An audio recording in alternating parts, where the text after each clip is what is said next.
plate capturing, and you're using a third-party VMS, not ACS. Is that correct? Say that one more time. You're looking for license plate capture, but you're not necessarily using our software, ACS, Axis Camera Station. You're using a third-party VMS. So what I'm going to do, we use Axis Camera Station. I don't have a way to show you on your VMS, but I just wanted to kind of show you what the system is capable of, and then also show you a workaround. So if you did like the look and feel of this, you could do this just on a web browser. Okay, so this is just ACS. I'm logged into a bunch of different servers here, some in Chelmsford and some in Manhattan, and I'm able to navigate to see whatever it is that I wanted to see. So I'm going to just in the search tool look for ALPV, which is Axis License Plate Verifier, and it'll pull it up and tell me where it's located. If you it's going to give you the timestamp, so you could technically then go to your video management software system, and you would know that at 9:16 at 8:04, as long as the cameras are synced, that those times should match. You could then pull up an image of that camera live on your VMS, or there's a little cheat that we can do, and that would be to pull it up in a web browser. So I'm going to just go into I'm in Google Chrome, and I'm going to just put in the IP address, which I've done already. So I've put in the IP address, and I can see the same thing. So I can see the plates. Now I'm not in Axis Camera Station. I'm running just on the web interface. So you could look at this from any laptop as long as you had the credentials to log onto the camera, which you would set.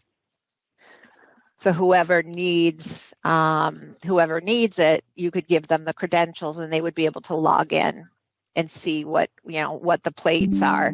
You can search by time, you can search by event, you can search by specific plate number if you wanted to.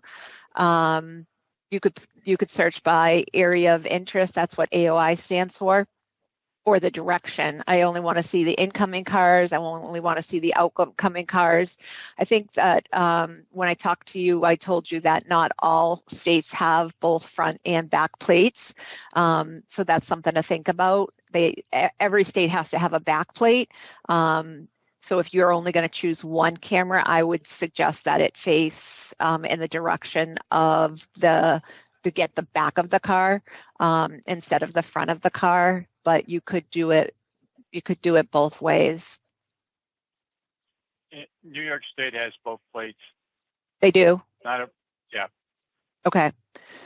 So then you would catch them on the way in on their front plate maybe, and then on the way out with their back plate. All right, I've got a question. Sure. You're showing me only the plate. Do you also have an image of the car that plate went to? So yep. In this configuration page here for ALPV, you can select 3 different options. You can have full frame, so we just send you a snapshot just like this of the whole camera view. You can crop just the car, or you can crop the plate. So when you're setting it up, it allows you to do that. So, and it's all stored on the camera. So you will have to have like an SD card on the camera. It'll store all that information, and however you set that up. So if you set it up with either full frame, car, or plate, it'll do it that way. And then that image. So when Melissa was clicked on the license plate, Melissa, just click on a random license plate on the side there, because I don't remember which one we have that one set up for. So this view here is set up to just show the license plate, and that's how we set it up. But during initial setup, you can say plate, car, full frame. And I can show it to you live in action. So by looking at the data, I'm going to say the last 48 hours, and then I can put in a license plate and just search for that. And then from here, I could then click there. Now it's going to show me that car. So there's full image of the car, and I can press play. That's really cool. Yeah. And the interesting thing is we talked about distances and how far your distance would be. This is actually 550 feet away from the camera. Wow. It's not, that's not normally something we would recommend, but the way our parking lot is set up, that's what it does. And you can see that those cars aren't stopping. They're going. They're coming out of a parking lot onto a street, but they're not stopped. They're moving at whatever rate of speed, and we're able to capture the plates that way. So you can see how the traffic's flowing, and then we're able to catch those plates. Okay, you said you're not comfortable with 500 feet. What are you comfortable with? Well, typically, Travis, we would say how far, like 6. It depends on the model, but like it depends on the model. So that camera there is actually can go further out. The issue is mounting stability. So that one's the reason that this camera here is working is because it's mounted on the building. It's very solid. If you were to mount it on a pole in that far distance, and when a pole might sway a little bit, right, that sway at that distance would be like several feet, and you just wouldn't catch anything. So a lot of it is mounting height, what you're mounting it to, and the angle. And the angle, correct? Yeah. So ultimately, you don't 30 degrees in any direction, left, right, up, down. That's the ideal. So 30 degrees, left, right, up, down. And then the pixel density of the license plate needs to be 150 pixels away. So that's kind of the key to that. And we have a pixel counter on our app too that'll show you what that means. So our cameras are such a high def. So if you have what the best way to do it would be to plug the camera model number into our program called Site Designer, which is a free software that we give you. I don't know if have you used Site Designer yet on Axis.com? No. So we can show you Site Designer if you want, but basically you would put your address in and pull up a Google Earth image of your facility. And then you can put the camera on a specific spot, and it'll tell you the distance between everything and kind of what you're going to look at. And it'll tell you everything you need to know and what camera model number would work best for your scenario. So I just went to Axis.com and I'm pulling up Axis Site Designer, and I'll show you what he's talking about. Takes a minute. I haven't opened it yet today. So we're able to go in and we're able to upload an address in the maps. And so here's a Google Earth image, and I'm able to say, okay, I want to have a P1465 with the license plate analytic right built in there. And then I'm able to click and drag it. And now I'm able to manipulate how many pixels per foot is going to be on there.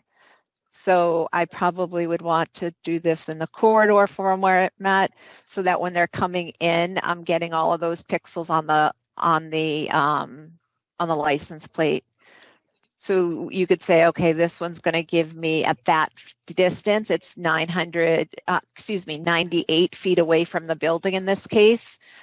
So you're not getting quite enough pixels. So you might want to go with a higher resolution camera to get that.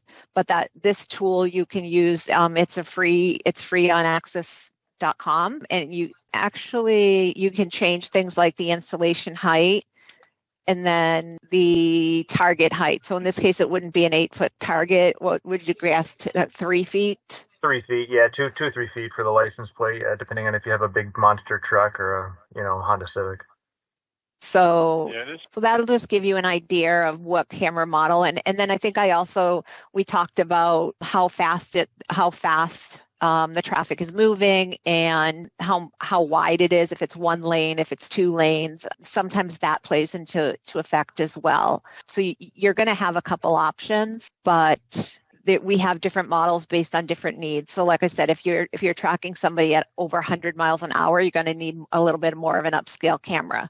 If they're going normal traffic flow, under 65 miles an hour, as long as we get enough pixels on target, which is the key to be able to read the plate, then you would be good. How far would you guess that your mounting location to the point where you're looking to capture license plate would be? Originally you said, well, you did say light pole, so we need to be aware of that. 30 feet of parking lot entrance. we've got the full distance of the light pole, so there's probably way below 30 degree issue, so it's going to fit in the target pretty well. Okay. And So- you said the distance is about 30 feet? Yeah, it's probably less than 30 feet from what I'm talking about, but Okay. So I would probably do the Q1800 because that one also has EIS, electric image stabilization, on it. yeah. We've That's been gonna be so key. close to the concrete base of the particular light pole, that's not going to wave, in the wind or anything like that. Okay. Yeah, I would still recommend the Q18. You could probably do the P40 1465, but the Q1800 is just a little bit better camera, really designed for that. But yeah, for 30 feet down low, the P1465 would probably work fine. Okay, let me ask you a different question. It can make quite a bit of difference in terms of setting this thing up. The building itself is quite long, and I want to say it's the west side of the building versus the parking lot. Might be able to give you a nice straight shot at where the cars are coming in, but the distance is much greater. So okay, let's do this. So that would be the definitely the Q1800, because that's the view that you were seeing there. It's or last year's model, the 1700, but that's the one that can go really far. What's the physical address of where the camera would be looking? Because then we can show you kind of what to expect. Sure. It's 1635 Lac DeVille. So it's LACDEVILLE.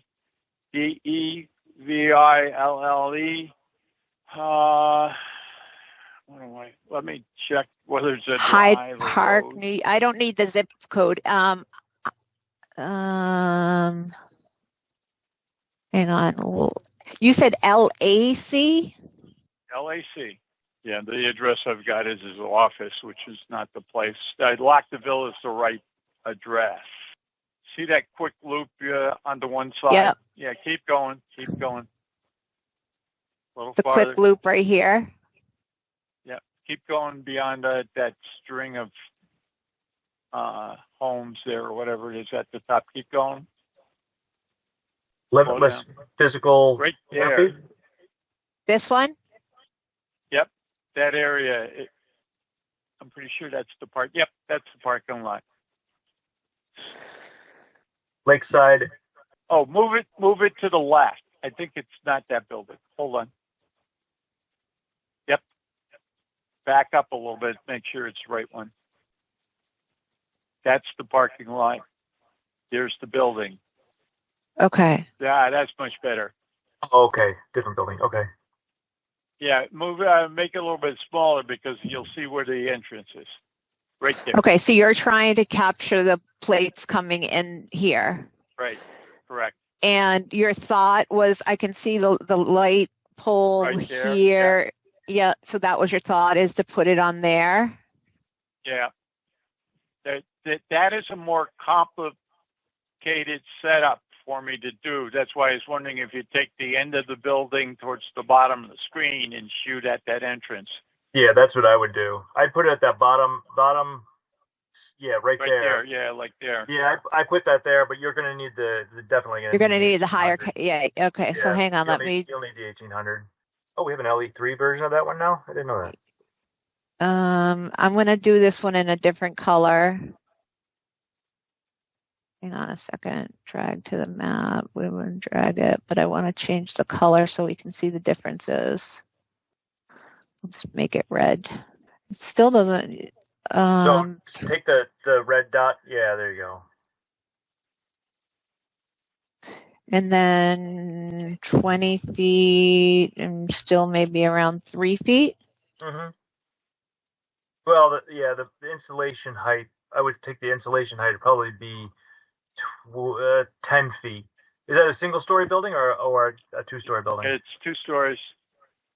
Okay, so yeah, you'll want to put the camera in between the first and second store. So probably, put it at the installation height at 10 feet. Okay. So that's at 157 feet. Melissa, put it in a normal view.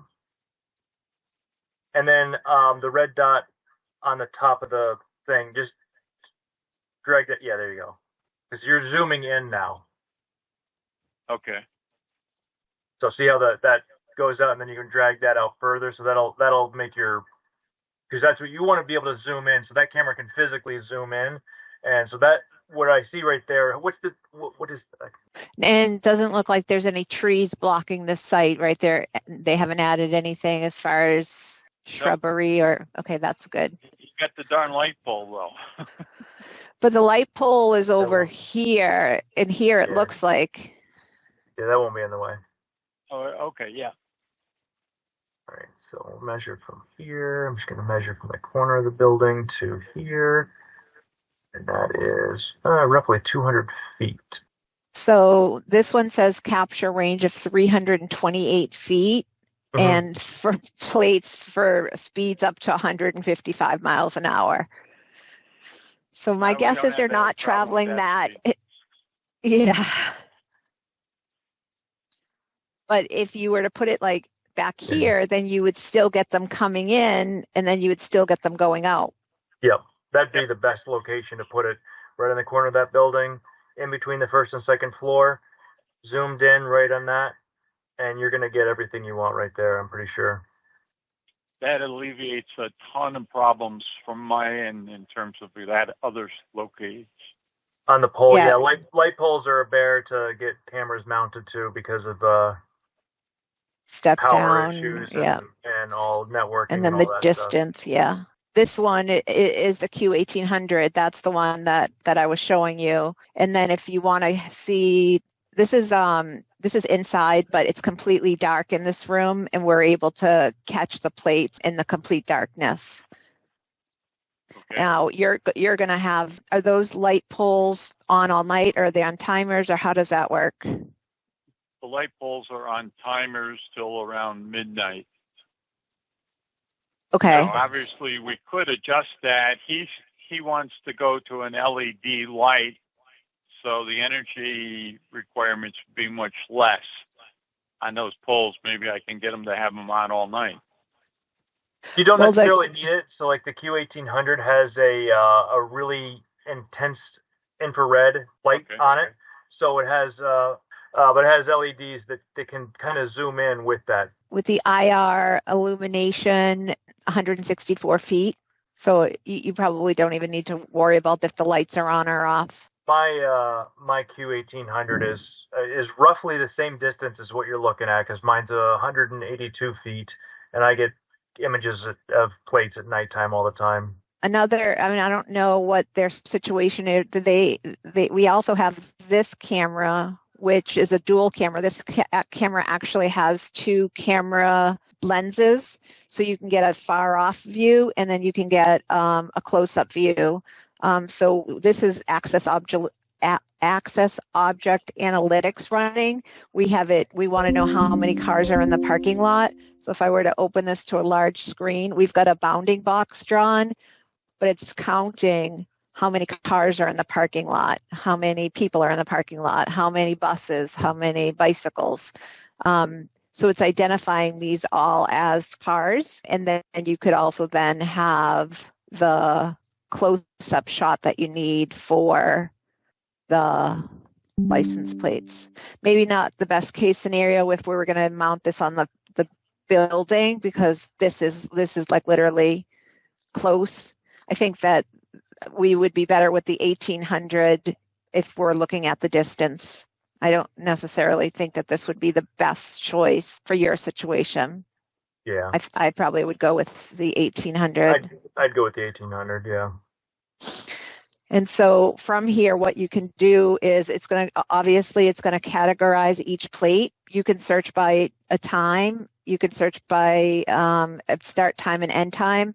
But also what you can do is list management. There's not really, you don't have a gate there, but basically if there's somebody that you know is trouble, maybe an employee that got fired, you could add them to the block list. And that way there, if that plate comes on the property, it's picked up by the license plate reader, it will then send an email, send a text, send a message to let you know that they're not supposed to be here and they are.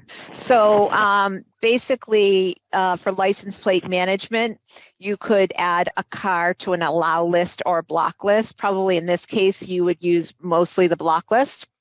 The allow list comes in like great when there's a gate that has to open. The gate could open when it senses the right license plate, but in this case, that's free-flowing traffic, so I don't really see a need for the allow list, but the block list might come in handy. Disgruntled patients, disgruntled ex-employees, you could put their plate in and then get a notification if there's if they come on the property. My question was, when my phone went down, the email is being generated from what? A workstation that's getting information from the camera or from the camera itself? The camera itself. So you would, on the camera itself, it has the ability, it's basically a mini computer. So it would actually you'd set up tie it to an email server, Right. and then it would just send any notifications that you want directly out. You guys are so plastic good on all of this. I'm amazed. You must have to pay your technicians a ton of money to create this stuff. Look at the display we have set up for Travis. Yeah, right. That's his shed in his backyard. Yeah. He took it over when he started for us. Yes, Yeah. we are always Access is considered to be the trendsetter. We come out with a technology, and then everybody's coming out to try to match, but not always successful. But yeah, we are definitely a leader in the technology field for sure. Do you have a federal division as well? I mean, our cameras are all TAA compliant, so we do have a lot of cameras deployed in government installations. But yeah, all of our cameras are approved for government use. Okay. And my next question, which is probably the bigger question from my client's end of life, what's this going to cost us? So I can only tell you what the MSRP cost is, because you can't buy this from me, but let me pull up my September. Well, she's pulling that up, though. The one thing that we can provide you is tech support for free. So as long as you have an Access device, you can call our tech support in Boston, Massachusetts. We're local. Mm-hmm. You have to deal with the Boston accent. That's the only thing you have to deal with. Hey. Not all of us have Boston accents. Yeah, so my daughter has a Boston accent. We don't know why, because we live in New York. But so we're local, and that if you have an Access device, and that's never going to change, you can call us support anytime.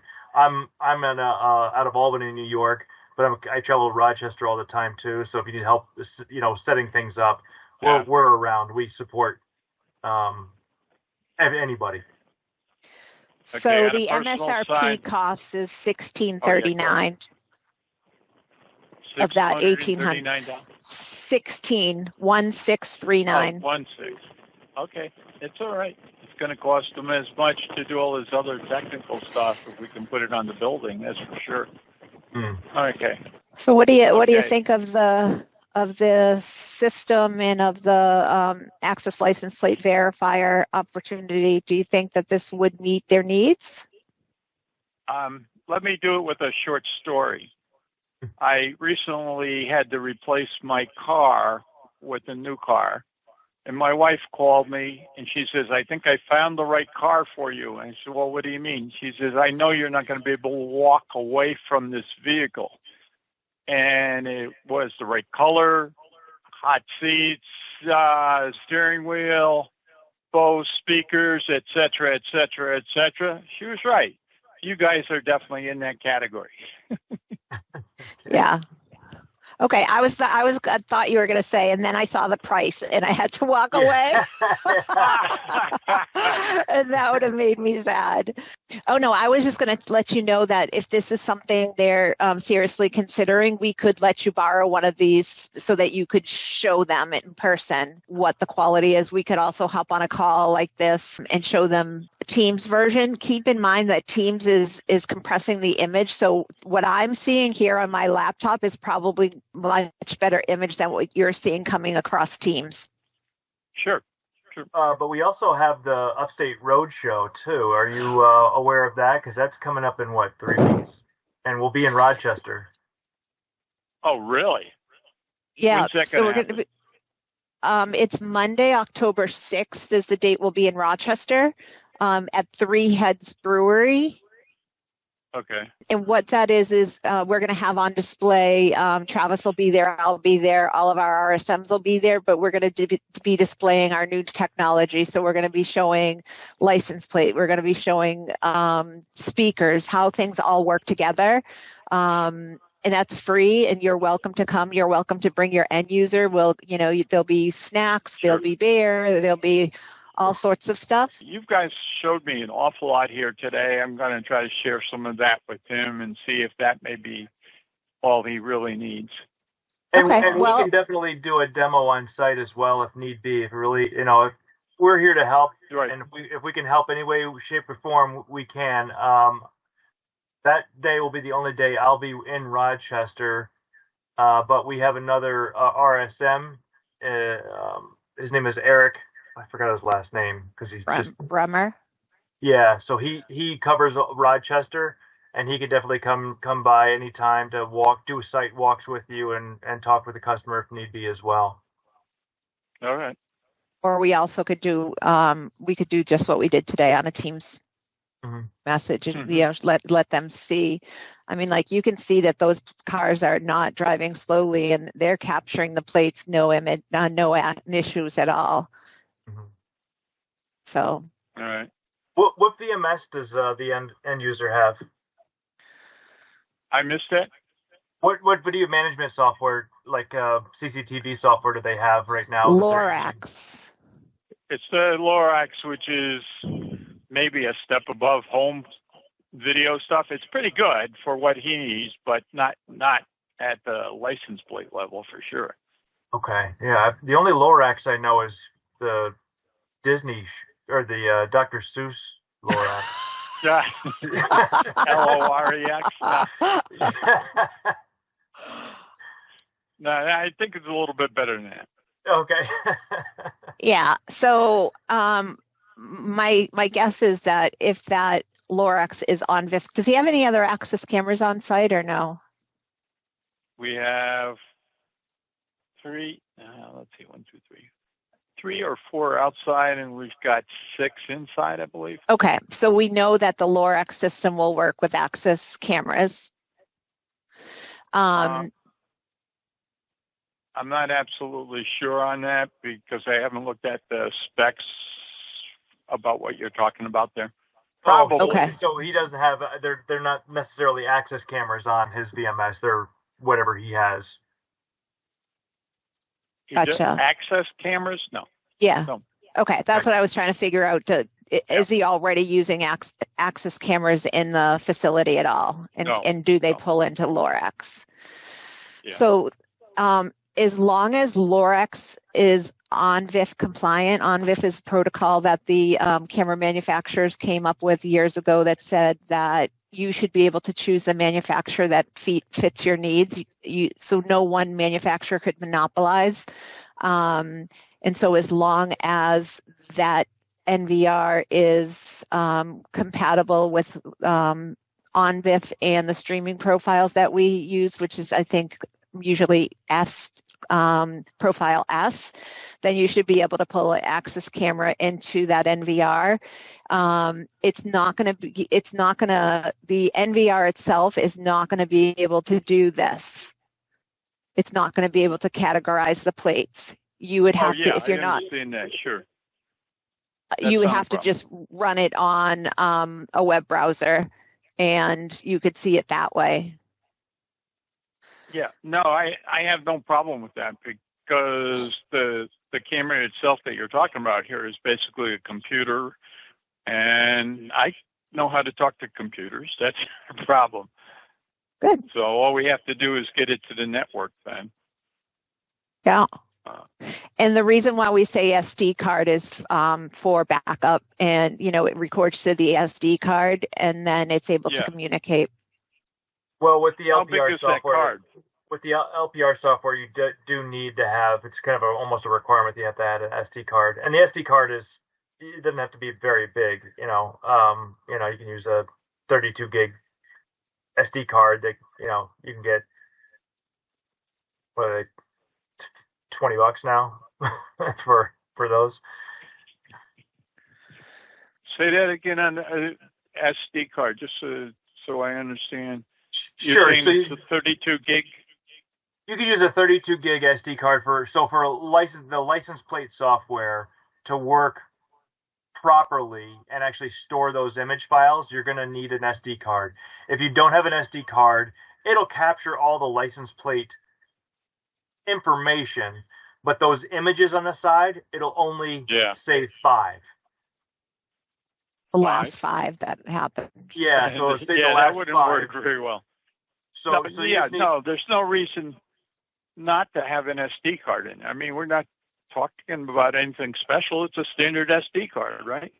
Correct. Yeah. So for this application, a standard SD card is fine. You want to use a surveillance style. If you're recording the video to the SD card as well, then I would say get the Axis branded SD card, because that'll also come with a 5-year warranty. Okay. So yeah, that'd be the only thing with that. And Melissa can get you the MSRP and the part number for that. I'm just looking at the Lorex site right now to see if I can find anything about camera compatibility. Yeah, and they're pretty good about their documentation. If we've got a 32 gig card, how are we measuring it in number of days of video? Well, it wouldn't be doing video. It would just be doing the capturing the plates. Image captures. Yeah, so that it would capture a ton for 32 gigs. And then if Lorex if we are able to connect, that's where you could store the video of the footage on that system. So you could have just the plates going to the SD card and. Mm-hmm. Yeah, that's not a problem. You're correct about that. We can get the video, which will give us a lot more image of the vehicle or even the people. It's just being able to capture that plate. That's the bigger thing the client's after right now. And there's a whole list of things that I could give you about why putting it on the building there's a whole variety of issues that just go away. Yeah. I used to be an integrator, and I can agree with that 100%. Not putting it on the light pole solves so many issues. Right. Okay. All right. So do you have any questions for us? I think you've covered just about all the questions I may have had. I don't have an idea how far the 32 gig will go versus the number of vehicles that go in and out of that place on a day. But it's still probably a ton more than I can do with video right now. Video, doing 7 days, maybe a little bit more of everything in and out. So it probably would be, what, 30 days, crying out loud. It would be more than that because it's just the image file and the text and stuff like that. It'll be Yeah. You'll get a long time for 30 gigs. Okay.